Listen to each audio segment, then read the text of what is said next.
मंगळवारी विशेषतः हनुमंत, गणपती किंवा देवीची पूजा केली जाते.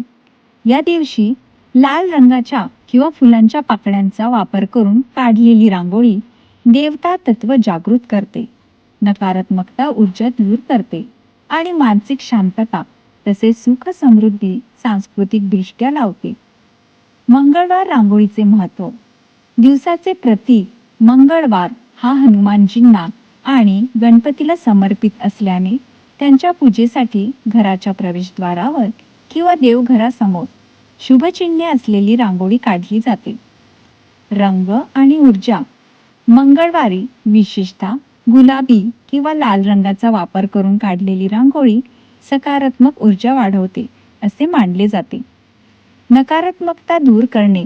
जमिनीवरील नकारात्मकता ऊर्जा नष्ट करण्यासाठी शंखाची किंवा स्वस्तिकाची रांगोळी काढणे खूप महत्त्वाचे आहे. तुमचा आजचा दिवस आनंदी जाओ. धन्यवाद.